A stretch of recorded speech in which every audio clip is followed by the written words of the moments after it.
Moi taas kaikille! Tässä me nyt haetaan vikaa, mikä tähän possuun tuli. Eli moottorin vikavalohan tässä tuli tauluun. Se on tullut tuossa keväällä jo ensimmäisen kerran. Se on poistunut siitä, mutta nyt sitten taas kylmemmät ilmat kun tuli, niin alkoi yleistyä ja nyt se palaa ihan pysyvästi tuossa taulussa. Eli joku hätä hänellä on. Hän haluaa ilmoittaa mulle, että ongelmaa on, että korjaapa minut. Mutta mä tiedän jo oireista, että kyseessä ei ole mikään kauhean kriittinen kautta suuri ongelma, koska tää ei mene mihinkään limppimoodiin, tää vetää ihan normaalisti. Vikavalo on aina ikävän näköinen tuolla mittaristossa, ja nyt olisi sit aika korjaa se. Mennään katsomaan.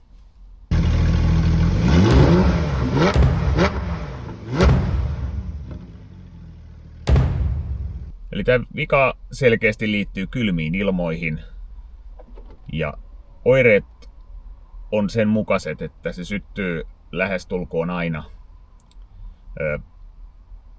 Toki kylmä ilma, mutta heti katin lämmityksen jälkeen. Se antaa jo viitteet mulle oikeastaan tästä viestä aika paljon. Se miten se ilmenee, siinä tulee ihan snadi nykäisy siinä kohtaa, kun se lyö sen vikavalon päälle. Se vaihtaa todennäköisesti karttaa tai jotain. Ja muuten se toimii sen jälkeen ihan normaalisti. Eli nyt kun me lyödään virrat päälle, niin tänne tulee seuraavaa. No, pesunesteen taso alhainen, korjataan sekin samalla. Ja mä oon vetänyt tän just pakastimesta tän auton, niin kamerajärjestelmä ei oo kerennyt vielä lämmittää näkyvyyttä tossa. Eli se on rajoitettu.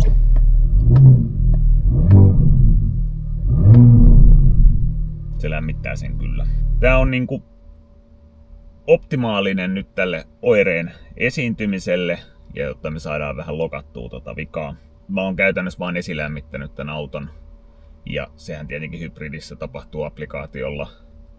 Lyödään sille akulle, ei akulle vaan autolle, lämmitys. Ja 15 minuuttia riittää hyvin tämmöisellä pakkasella. Se on kyllä kiva ominaisuus. Sitten on ihan lämmin.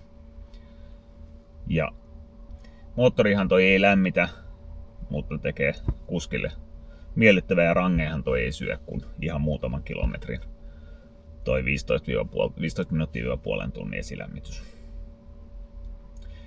Mut joo, eli katit on ehkä nyt lämpimät, jolloin ollaan jo sitten niin sanotulla lambda-korjauskartalla. Ja vikaoireena vielä se, että se ilmenee käytännössä, ja siitä mä myös tiedän, että se ei ole kauhean kriittinen, se ilmenee ainoastaan noin 1300 kierroksen hujakoilla, eli käytännössä ei mitenkään merkityksellinen moottorin toiminnalla oleva kierrosalue, enemmänkin tämmönen lataava kierrosalue. Nyt me ollaan lyöty siihen lukija kiinni, niin aletaan katsoa mikä hänellä on hätänä. Eli ekaksi katsotaan vikakoodi.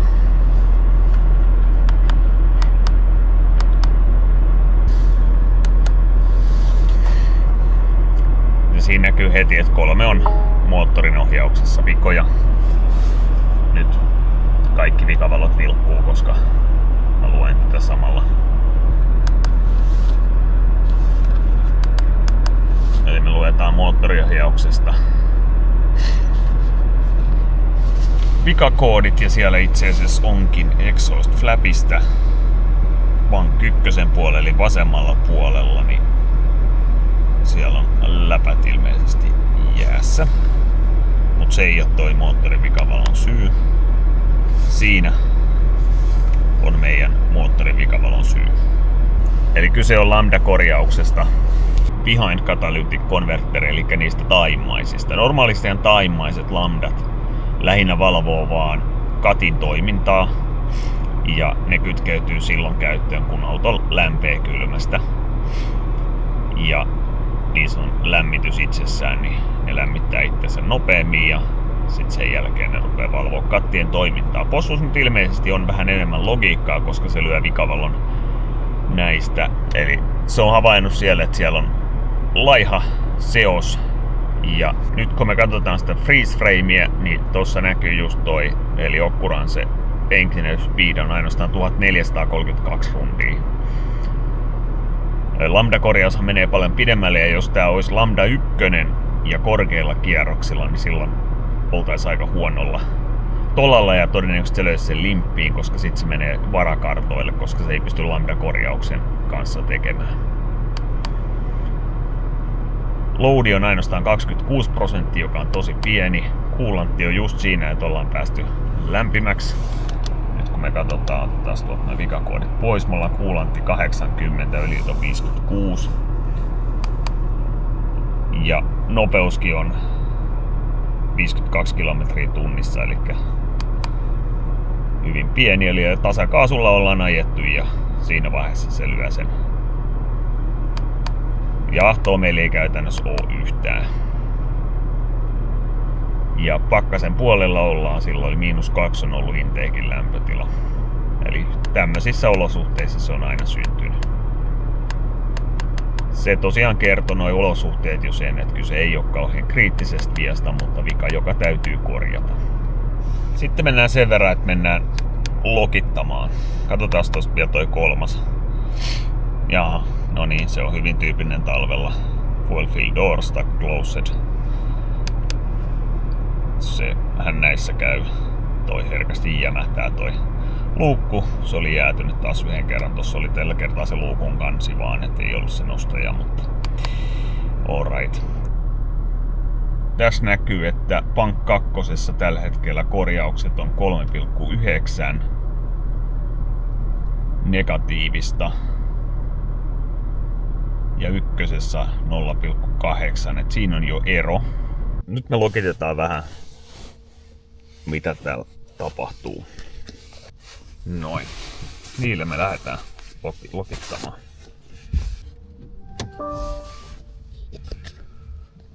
Ja jotta me saadaan jotain järkevää, niin sitten meidän täytyy tietenkin siirtyä sähköstä bensakäytölle.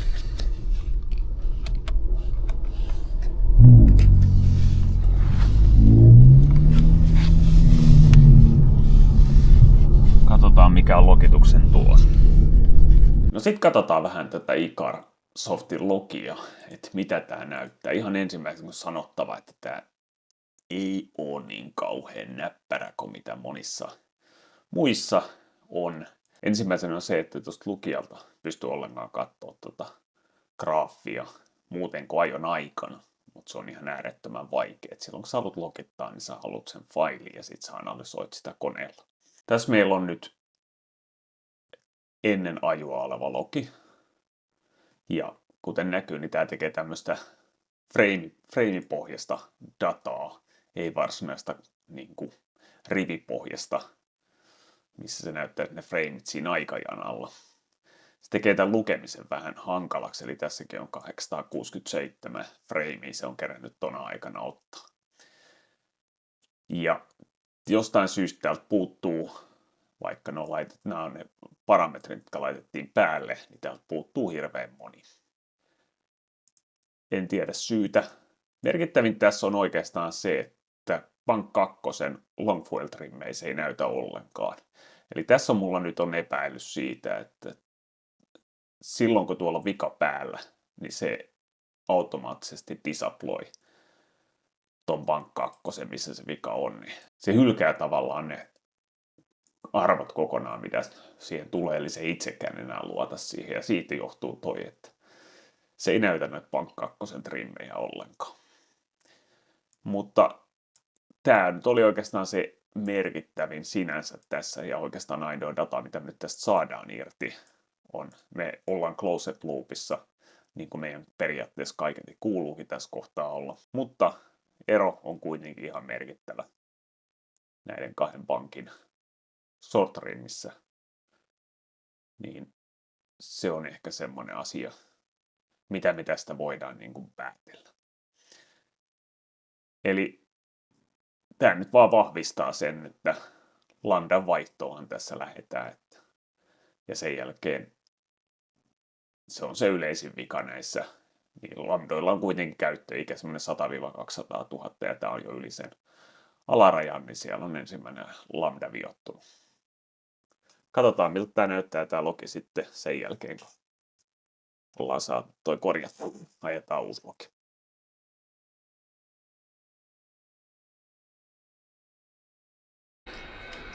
Siellä on tässähän on ahtimet, mä en ole koskaan tätä näyttänytkään, jos jotakuta kiinnostaa.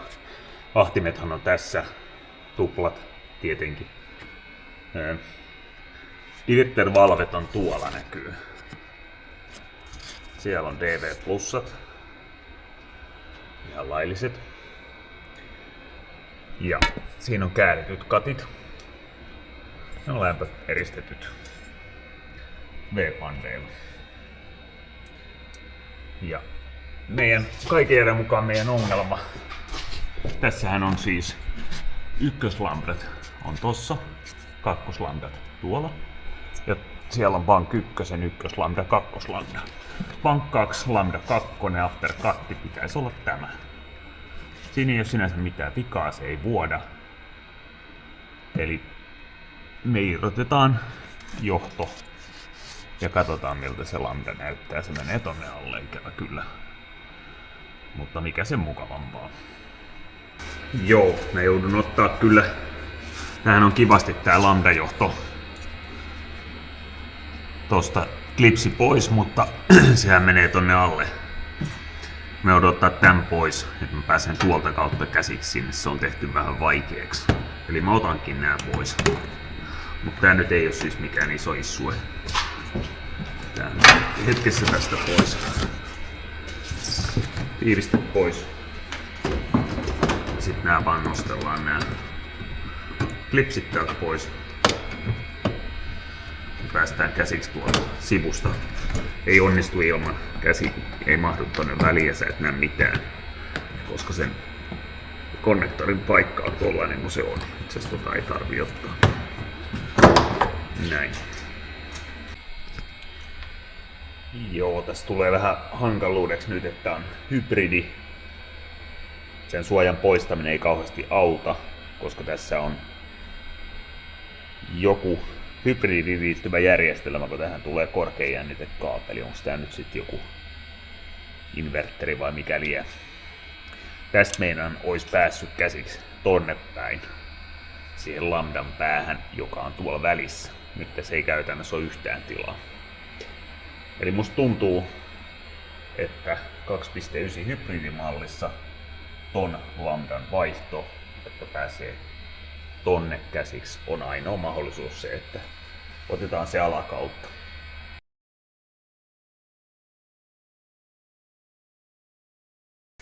Palataan yläkertaan. Mä oon tästä tutkinut endoskoopilla,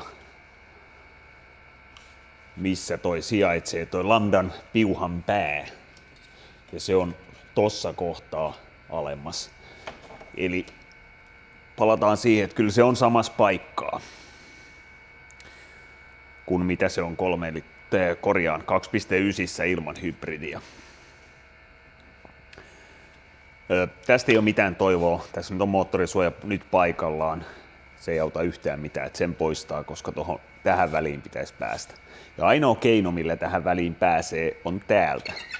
Kyllä tämä täytyy poistaa. Mulla on enää yksi ruuvi tuolta.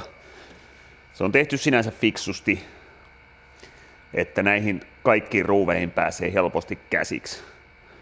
Ja mun toive on, että kun mä otan tosta ton johtokiinnikkeen pois, niin mun ei tarvii irrottaa näitä jäähdytysletkuja tälle, vaan tää liikkuu tänne päin ja saan nostettua sen ylös, jolloin pääsen täältä käsiksi tonne lambdaan. Saa nähdä onnistuuko, mutta tää on ainoa vaihtoehto.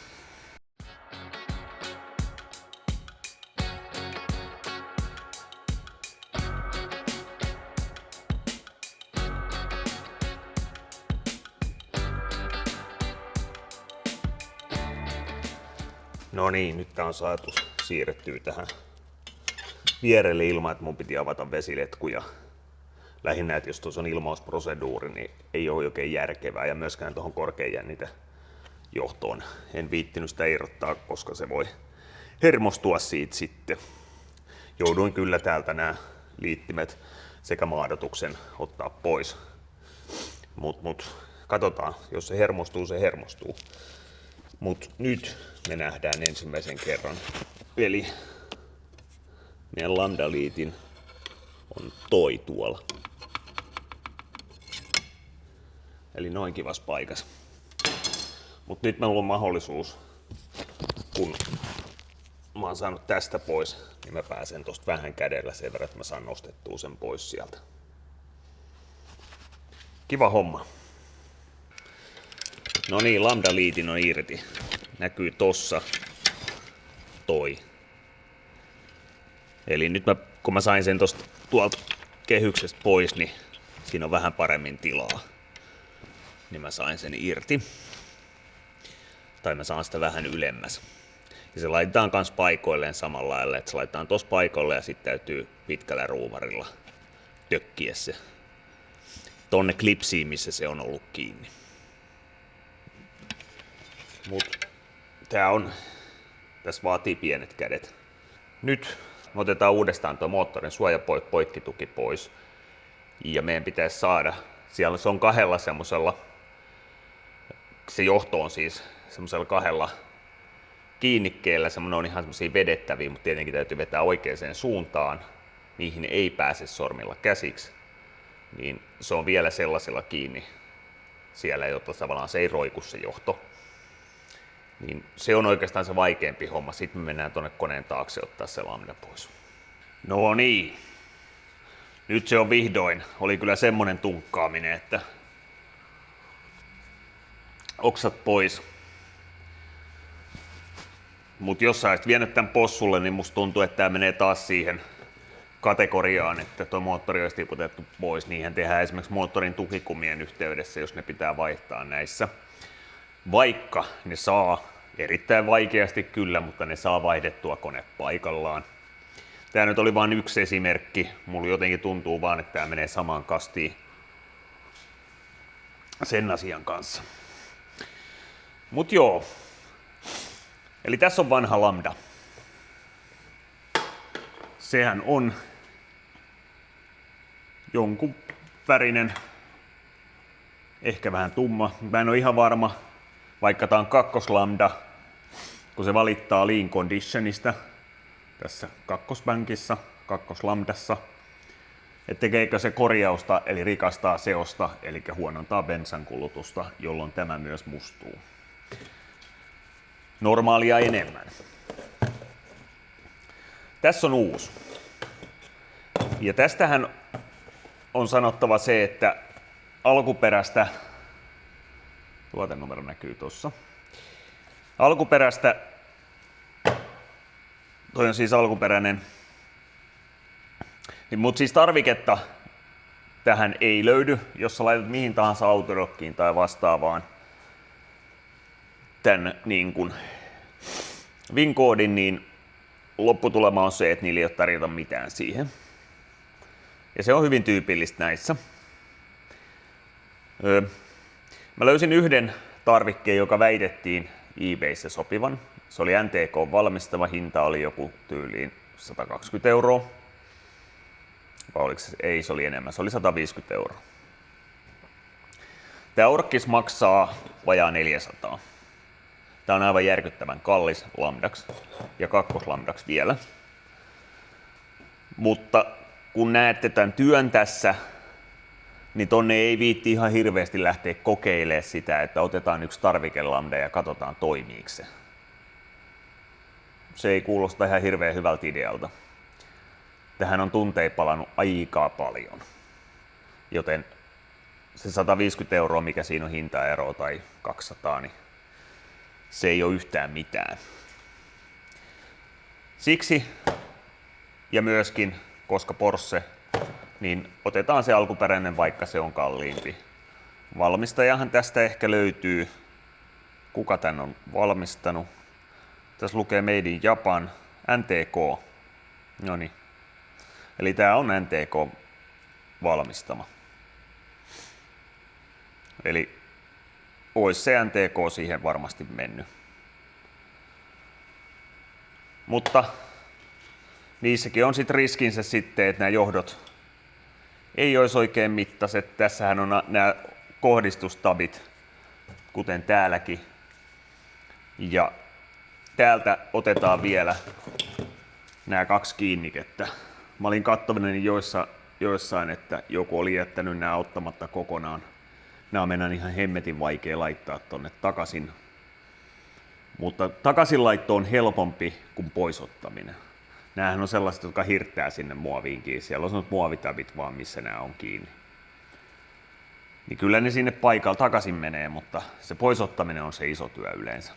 Niin laitetaan samoihin kohtiin. Tää on nopeampi laittaa nyt takaisin, koska nyt siellä ei ole nämä kiinni. Mä pääsen tuohon liittimen kanssa. Ainoa vaikea on laittaa sen liitin sitten taas paikalleen. Tuohon ja sit mun täytyy noi kaikki korkeajännitehärvelit ja piuhat, mitkä mä oon tuolta irrottanut ja maadotukset ja sitten tietenkin sisälokarit, alapohjamuovit, kaikki. Se on muuten sanottava, että tuolta alakautta pääsee tähän tabiin kiinni parhaiten. Tuosta yläkautta niin siihen ei pääse, koska se pitää vetää tonne alaspäin. Tää on vielä näin päin siellä, eli sekin kiva, ettei se lähde edes vetämään niin kuin ylöspäin. Silloin rikkoo todennäköisesti sen tabin, mikä siellä on. Ja aina ensiksi lambda paikoilleen, ettei toi johto kierro.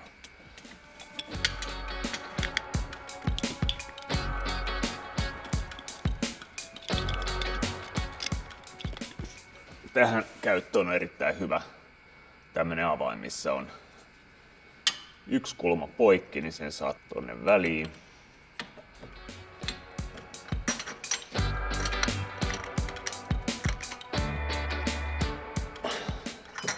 Kyllähän se jos siellä. Toi liitin näkyy tossa. Nyt. Sehän vaan naksahtaa paikoilleen. Tää on suht helppo tälleen nyt kiinnittää, kun se ei ole tuolla omalla paikallaan. Se tulee tonne alemmas. Tuolla näkyy toi klipsumekanismi. Siellä sitä ei pysty enää kiinnittämään, eli se pitää laittaa ennakkoon. Ja sen jälkeen nämä vasta kiinni. Painaa tonne. Nekin on todella vaikeassa paikassa. Tarvii todella ohuet sormet, että sen pystyy tekemään, mutta en suosittele jättää ilman noita, koska sit se pääsee vapaasti liikkuu siellä.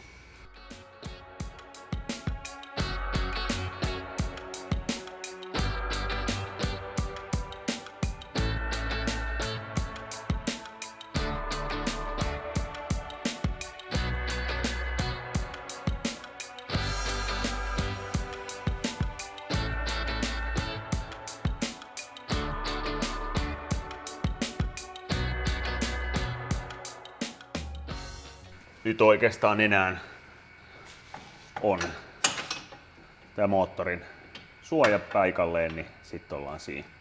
Tästä muuten pitikin sanoa, lähestulkoon aina mä näen, että ihmiset poistaa tämän poikkituen kokonaan.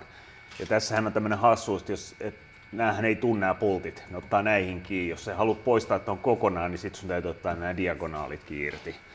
Mutta tämä ei ole tarkoitus niin, täällä on lovi tällä puolella. Eli sä avaat vähän pulttia, se nousee, löystät vaan tuolta, että se mahtuu nousee, niin tää nousee tälleen, että sä pääset käsiksi siihen. Et ei se ole niin vaikea. Lähinnä esimerkiksi öljynvaihto, kun tuossa on öljyn suodatin, niin ei tarvii purkaa niin paljon. Nythän mä oon tässä purkanut, näitäkään ei tarvitse näitä sivusuojia purkaa, mutta mähän purin ne ton lambdan takia.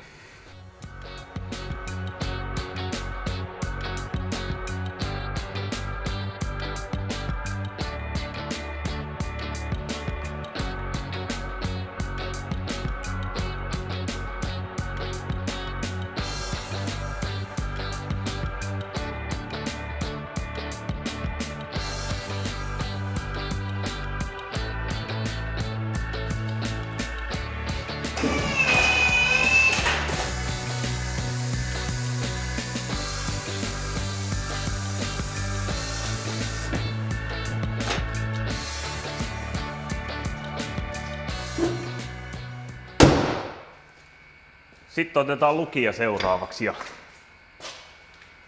katsotaan, onko se antanut jotain vikakoodeja tosta, koska aika paljon johtoimia joudun irrottaa. Ja sitten sen jälkeen me lokitetaan uudestaan nyt noita Bank 2 Lambda 2 arvoja ja katsotaan. Pitäisi olla erinäköistä tulosta. Ensimmäisenä otetaan tunkkaustila pois.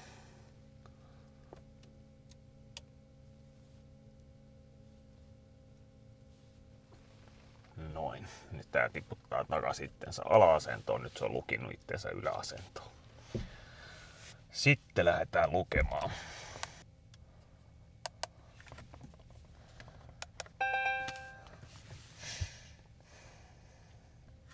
Tähän niin, että klierataan noin pois.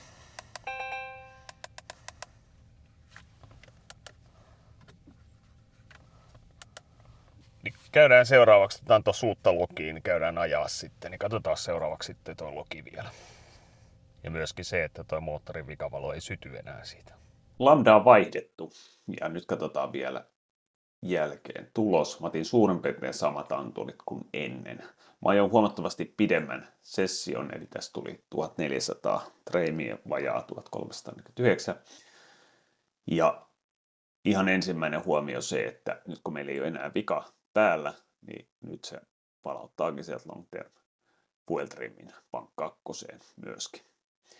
Ja näitä mä en nyt sinänsä kyllä nollannut, eli mä en nyt näihin sinänsä kiinnittäisi tässä kohtaa huomiota. Se laskee ne uudestaan nollaamattakin, mutta se vie hetken aikaa, eli nämä ei välttämättä vastaa. Enemmän kiinnittäisi huomiota tähän short tremiin.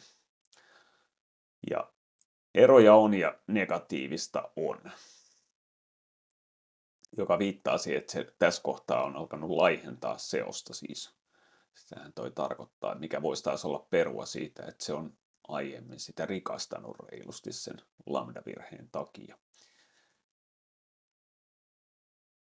Sitten kun mennään tonne, toi oli ihan loppuvasti, sitten mennään reilusti ylöspäin jonnekin tavallaan keskivaiheelle 2000 rundia, 1500 rundia. Niin täällä alkaa olla aika niin kuin pieniä eroja. Tämä 1500, 1400, 1300 on suurin piirtein se, missä se ongelma esiintyy. Tai ainakaan täällä ei ole nyt suuria heittoja ja mitään vikavaloihan ei syttynyt tona aikana. Pidempään täytyy toki vielä ajaa ja nimenomaan nämä olosuhteet, missä se esiintyy. Mutta sinänsä toi näyttäisi siltä, että noiden välinen ero Bank 1 ja 2 niin olisi muuttunut. No niin, tuossa on nyt pari viikkoa vajaa ajettu ja vika ei ole kyllä enää toistunut, eli voidaan todeta, että siinähän se vika oli. Periaatteessa vika olisi voinut olla jossain muussakin, esimerkiksi suuttimissa, mutta yleensä suutin vuotaa ikääntyessään, mutta silloinhan se olisi ollut nimenomaan, se ei olisi ollut lean condition, vaan se olisi ollut rich condition sitten. Ja sen lisäksi, jos siellä pytyn puolella tapahtuu ongelmia, niin siitähän tulee misfire-koodeja ja misfire ei missään tilanteessa ole tullut. Eli eiköhän se nyt ollut siinä. Tuosta logituksesta vielä, miksi siitä tuli niin huono, niin se osittain varmaan johtui siitä, että mä lokkasin tuolta generic OPD-puolelta tuolla lukijalla. Ja jos mä olisin lokannut sen sieltä mallikohtaiselta puolelta ihan ekusta, niin mä olisin todennäköisesti saanut paremmat tai enemmän arvoja. No, ei se mitään. Työmäärään on sanottava se, että sehän oli erittäin iso ja pääli vähän se bööttiyttäkin siinä tovinetta. Mutta kyllä sanotaan, että siihen meni siis 10 tuntia kokonaisuudessaan. Jos sen nyt tekisi uudestaan, niin se olisi ehkä 5-6 tuntia sille välille varmaan se aika. Mä en tiedä mikä tuossa on ohjeaika, mutta se on ihan selvää, että se on silloin kun kyseessä ei ole hybridi, niin se on paljon pienempi. Mä sanoisin, että se on silloin 1-2, joka on enemmän semmoinen normaali. Hybridi tekee siitä monimutkaisemman, koska siellä on enemmän komponentteja, mutta kuten sanoin aikaisemmin, niin jotkut näkee sen ongelmana, mä näen sen vaan mahdollisuutena näin syntyy parhaat, kun siellä on kaikki mahdolliset komponentit, millä voidaan parantaa sitä autoa. Mutta ei siinä. Tässä taustalla te näette vähän, mitä Soliferin on tulossa seuraavaksi. Niitä käsitellään. Ja tämä moottorin kasaus olisi tässä nyt edessä. Aloitetaan varmaan tuosta vaihteistosta ensiksi. Palataan taas seuraavilla videoilla. Mikä se nyt sitten onkaan, niin katsotaan sitten lisää. Moro!